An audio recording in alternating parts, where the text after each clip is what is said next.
नमस्कार दर्शकों, आपके साथ एक बार फिर से हाजिर हूं मैं विवेक शर्मा और आप देख रहे हैं उत्तर बंगाल एवं सिक्किम का 24/7 television news channel SK live. अब बढ़ते आज की प्रमुख खबरों पर विस्तार से। जलपाईगुड़ी जिला सदर अस्पताल के deputy superintendent corona positive. Jalpaiguri जिला अस्पताल के डिप्यूटी सुपरिटेंडेंट को कोरोना वायरस पॉजिटिव होने की खबर है। कोरोना मामले को लेकर राज्य सरकार की ओर से उत्तर बंगाल के लिए नियुक्त special officer doctor Sushant Roy ने सोमवार को यहां जानकारी दी। उन्होंने बताया 21 मई को उनका सैंपल जांच के लिए उत्तर बंगाल मेडिकल कॉलेज अस्पताल भेजा गया था। इस बीच उन्हें अपने घर कोलकाता जाना था।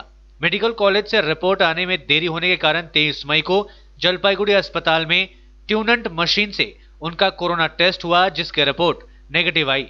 इसके बाद वे कोलकाता चले गए।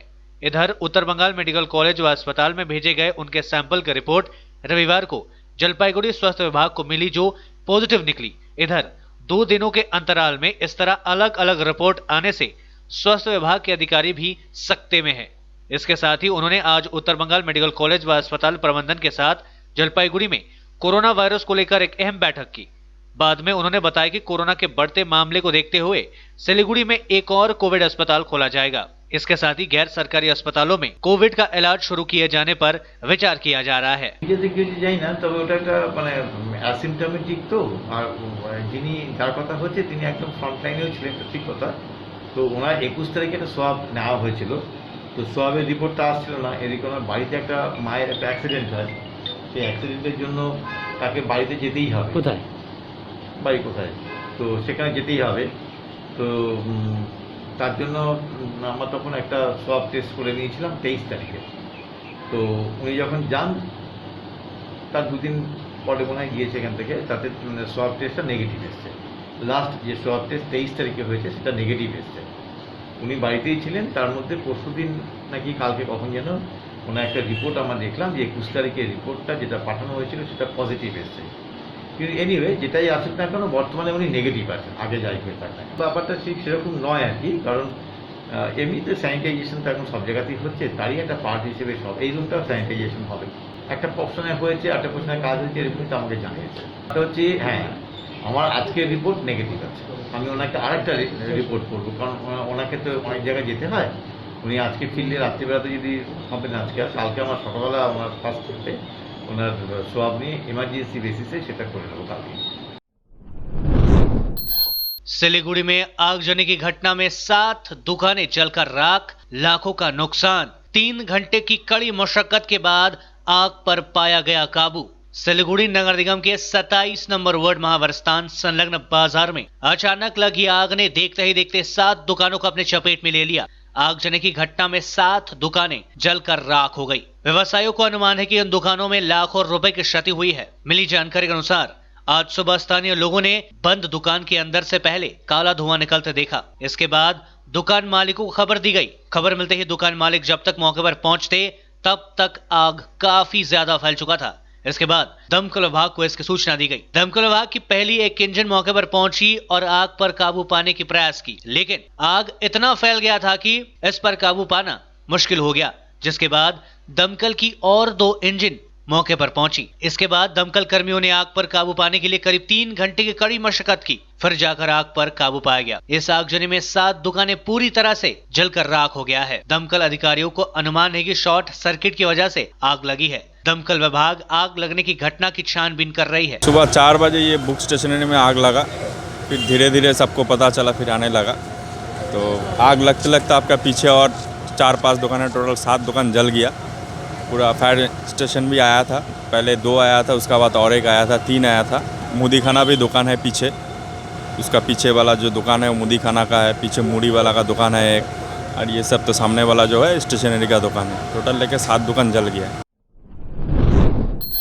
ट्रेन में महिला की रहस्यमयी मौत। दार्जिलिंग के सोनादा की रहने वाली थी महिला। लॉकडाउन के बीच पश्चिम बंगाल के मालदा जिले में ट्रेन में एक प्रौढ़ महिला की मौत का सनसनीखेज मामला सामने आया है। मृतक की शिनाख्त रीवा शेरपा के रूप में की गई है, जिसकी उम्र 62 बताई जा रही है। वे पदातिक एक्सप्रेस से कोलकाता से एनजीपी स्टेशन के लिए रवाना हुई थी। दार्जिलिंग की सोनादा की रहने वाली थी। मालदा टाउन स्टेशन से ट्रेन के रवाना होने के बाद उसकी मौत हो गई। मालदा टाउन स्टेशन के बाहर ट्रेन को रास्ते में रोककर शव को ट्रेन से बाहर निकाला गया। रेल सूत्र के अनुसार मृत महिला डायबिटीज की मरीज थी। रेल पुलिस शव को पोस्टमार्टम के लिए मालदा मेडिकल कॉलेज अस्पताल भेजकर घटना की जांच शुरू कर दी है।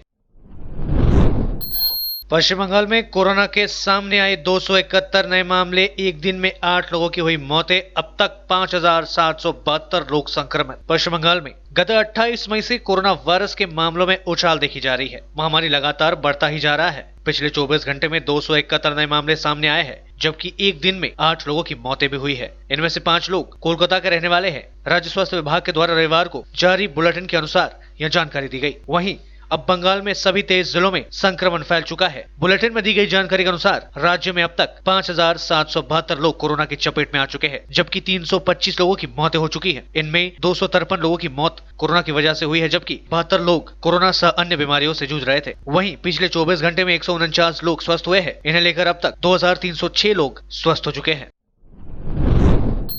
पूरा देश कोरोना पर विजय प्राप्त करने के लिए जंग लड़ रहा है। अब एक बार फिर कुदरत बरपाएगी अपनी कहर। अफमान के बाद अब गुजरात और महाराष्ट्र में चक्रवर्ती तूफान का खतरा, रेड अलर्ट जारी। उड़ीसा और पश्चिम बंगाल में अफमान तूफान से मची तबाही के बाद एक और चक्रवर्ती तूफान का खतरा मंडराने लगा है। मौसम विभाग, इंडियन मेट्रोलॉजिकल डिपार्टमेंट ने महाराष्ट्र और गुजरात में तूफान की आशंका जताई है। मौसम विभाग ने कहा कि अरब सागर और लक्षद्वीप पर कम दबाव का क्षेत्र बना है, जो आगे बढ़ते हुए चक्रवर्ती तूफान में बदल रहा है। यह अगले हफ्ते महाराष्ट्र और गुजरात के तटीय इलाकों तक पहुंच सकता है। इसको देखते हुए मौसम विभाग ने 4 जून को महाराष्ट्र और गुजरात के तटवर्तीय क्षेत्रों में रेड अलर्ट जारी किया है। राष्ट्रीय मौसम पूर्वानुमान केंद्र के प्रमुख सती देवी ने कहा कि 4 जून के लिए तटवर्ती महाराष्ट्र, गोवा और पूरे गुजरात को लेकर रेड अलर्ट जारी किया गया है। चक्रवर्ती तूफान के चलते इन क्षेत्रों में भारी बारिश होने की संभावना है। 3 जून के लिए तटवर्ती महाराष्ट्र और गोवा के लिए रेड अलर्ट और गुजरात के लिए ऑरेंज अलर्ट जारी किया गया है।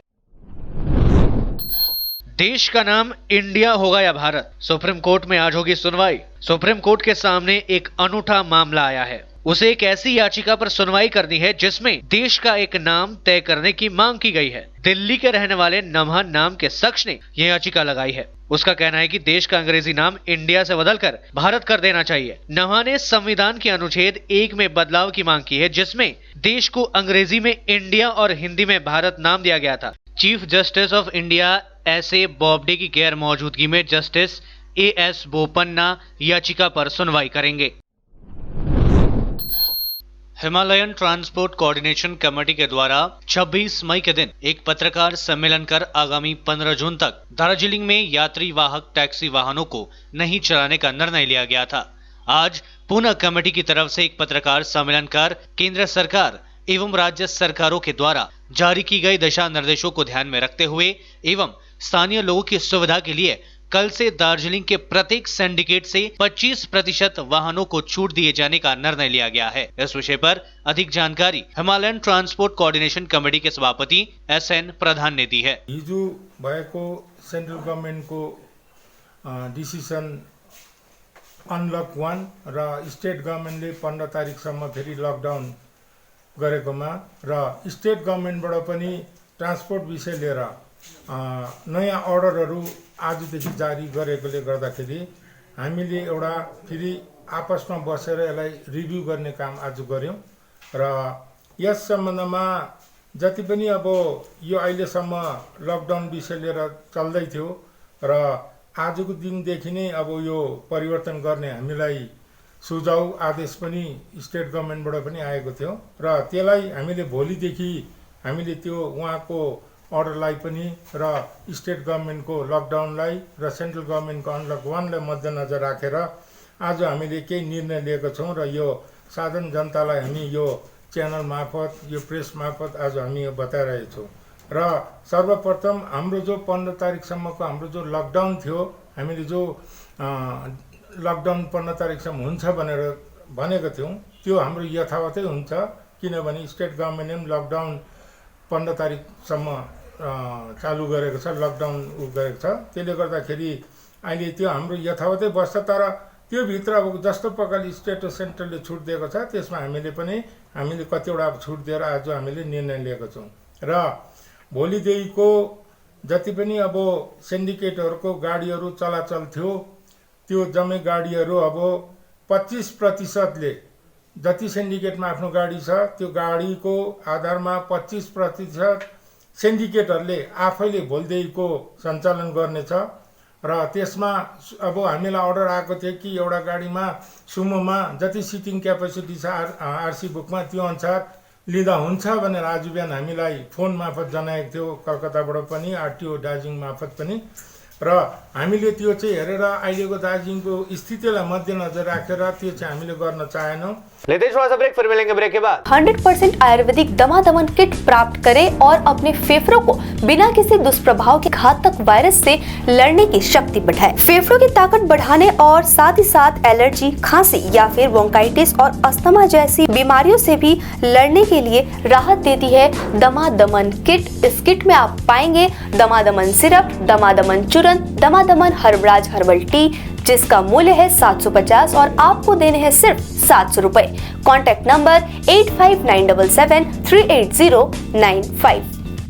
आपके विजुअल एडवर्टीजमेंट के लिए एसके लाइव ही बेस्ट ऑप्शन है। एसके लाइव का इस क्षेत्र में 24 घंटा टेलीविजन, एंड्रॉइड ऐप और वेबसाइट पर प्रसारण होता है। सोशल मीडिया पर भी हम उपलब्ध हैं। हमारी व्यूवरशिप 9 लाख से अधिक है। सिक्किम, हैथवे और NXT डिजिटल पर, दार्जिलिंग और कालिम्पोंग में दोनों हैथवे और CCN सेटअप बॉक्स पर, क्लामपुर से लेके मैनागुड़ी हैथवे पर, सिटी केबल पर सिलीगुड़ी और आसपास, नक्सलबाड़ी से पानी टंकी तक NXT डिजिटल में। तो सोचिए नहीं, कॉल करें 7908554308। ब्रेक के बाद आपका फिर से स्वागत है, बढ़ते हैं खबरों की तरफ। देश में कोरोना मरीजों की संख्या पहुंची 2 लाख के करीब। बीते 24 घंटे में 204 लोगों ने तोड़ा दम। भारत में कोरोना वायरस मरीजों की संख्या 1,98,000 से अधिक हो गई है, जबकि मरने वालों की संख्या 5,500 के करीब पहुंच चुकी है। पिछले 3 दिनों में देश भर में कोरोना वायरस के 25,000 से अधिक मरीज सामने आ चुके हैं,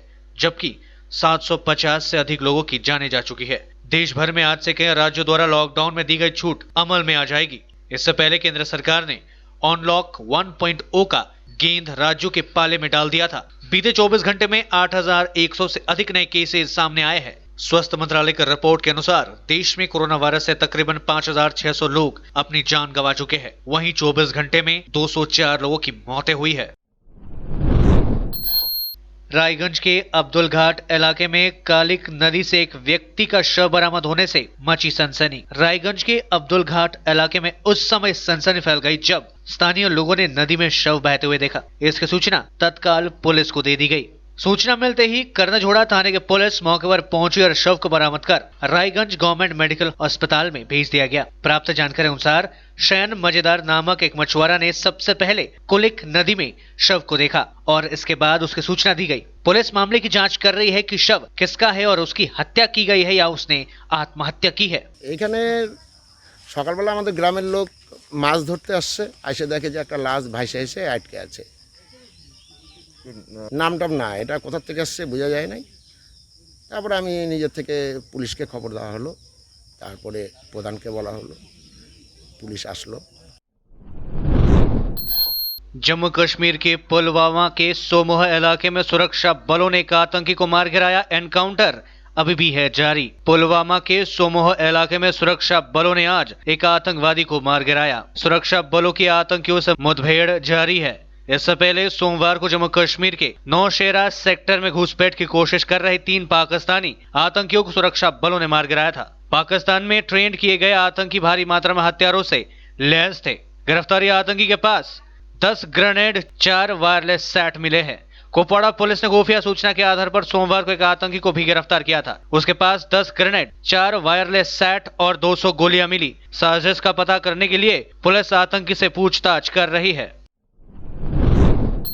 कोरोना से जंग में केंद्र सरकार का एक्शन प्लान। 14 फसलों पर अब सरकार देगी लागत से 50 से 83% ज्यादा दाम। नरेंद्र मोदी सरकार के दूसरे कार्यकाल का पहला साल पूरे होने के बाद सोमवार को पूरे कैबिनेट की बैठक हुई। प्रधानमंत्री नरेंद्र मोदी की अध्यक्षता में हुई इस मीटिंग में किसानों, MSME और रेहड़ी पटरी वालों को लेकर कई अहम निर्णय लिए गए। बैठक के बाद केंद्रीय मंत्री प्रकाश जावड़ेकर, नितिन गडकरी और नरेंद्र सिंह तोमर ने प्रेस कॉन्फ्रेंस कर लॉकडाउन के बाद देश को फिर से पटरी पर लाने के लिए उठाए गए कदमों पर जानकारी दी। जावड़कर ने बताया कि आत्मनिर्भर भारत के लिए MSME की परिभाषा को और संशोधित किया गया है। अब 250 करोड़ रुपए तक के टर्नओवर वाले बिजनेस मीडियम एंटरप्राइजेस कहलाएंगे। 20,000 करोड़ रुपए के अधीनस्थ कर्ज के प्रस्ताव को मंजूरी मिली है। इसके अलावा फुटपाथ विक्रेताओं समेत रेहड़ी पटरी वालों को 10,000 रुपए तक कर्ज मिलेगा। वहीं किसानों को राहत पहुंचाने के लिए 14 फसलों में 50 से 83% तक ज्यादा दाम देने का फैसला किया गया है। धान की MSP 53 रुपए से बढ़ाकर 1,868 रुपए प्रति क्विंटल किया गया है। तुअर और मूंग में 58% की बढ़ोतरी की गई है। मक्के के समर्थन मूल्य में 53% की बढ़ोतरी की गई है। सरकार की ताजा घोषणाओं से करीब 66 करोड़ लोगों को लाभ होगा, जिसमें 55 करोड़ खेती पर निर्भर लोग हैं, जबकि 11 करोड़ MSME में काम कर रहे हैं। निखिल बंग शिक्षा समिति ने SDO को सौंपा ज्ञापन। सरकार द्वारा हाल ही में जारी किए गए संशोधित श्रमिक कानून को अविलंब रद्द कर चक्रवर्ती तूफान अफमान को राष्ट्रीय आपदा घोषित करने समेत विभिन्न मांगों को लेकर निखिल बंग शिक्षा समिति के इस्लामपुर जोनल कमेटी की ओर से महकुमा शासक को ज्ञापन सौंपा गया है। कमेटी के सचिव सोमनाथ मजुमदार ने बताया कि इन सभी मांगों के साथ ही अंशकालीन शिक्षकों को नियुक्ति रूप से पारिश्रमिक देना, जिन स्कूलों में क्वारंटाइन सेंटर बनाया गया है उन्हें सैनिटाइज करने, क्वारंटाइन सेंटर में रहने वाले प्रवासी श्रमिकों के उचित खान पान की व्यवस्था किए जाने की भी मांग संगठन की ओर से की गई है। उन्होंने कहा, यदि उनकी मांगों पर गंभीरता से विचार नहीं किया जाता है तो संगठन की ओर से जोरदार आंदोलन किया जाएगा। ज्ञापन देने से पहले इन सभी ने महकुमा शासक कार्यालय के सामने प्रदर्शन व नारेबाजी भी की। दुनिया में कोरोना के अब तक 63.65 लाख मरीज आ चुके हैं सामने। WHO ने कहा, अमेरिका हमसे संबंध खत्म ना करे। ब्राजील में सामने आए 12,000 नए केस। दुनिया में अब तक कुल 63,65,473 लोग संक्रमित है। 3,77,404 लोगों की मौतें हो चुकी है। राहत की बात यह है कि इसी दौरान 29,03,418 स्वस्थ भी हुए हैं। अमेरिका और WHO के बीच रिश्ते बेहद खराब दौर में पहुंच चुके हैं। अमेरिका ने संगठन की फंडिंग रोक दी है। अब संगठन के डायरेक्टर जनरल टेड्रोस गैब्रियस ने अमेरिका से संबंध खत्म न करने की अपील की है। ब्राजील में संक्रमण के 12,000 नए मामले सामने आए हैं। परेशान करने वाली बात यह है कि पिछले महीने यानी मई में यहाँ नए मामले 5 गुना बढ़े। यह आंकड़े हेल्थ मिनिस्ट्री ने ही जारी किए हैं। 1 मई को यहाँ कुल 91,579 मामले आए थे। सोमवार 1 जून को यह आंकड़ा 5,26,447 हो गया। अब तक कुल 29,937 लोगों की मौतें हो चुकी है। अमेरिका के बाद ब्राजील ही सबसे ज्यादा प्रभावित देश बना है। आज के लिए बस इतना ही और मुझे दीजिए इजाजत और देखते रहिए SK लाइव, आपका समय आपकी खबर। धन्यवाद।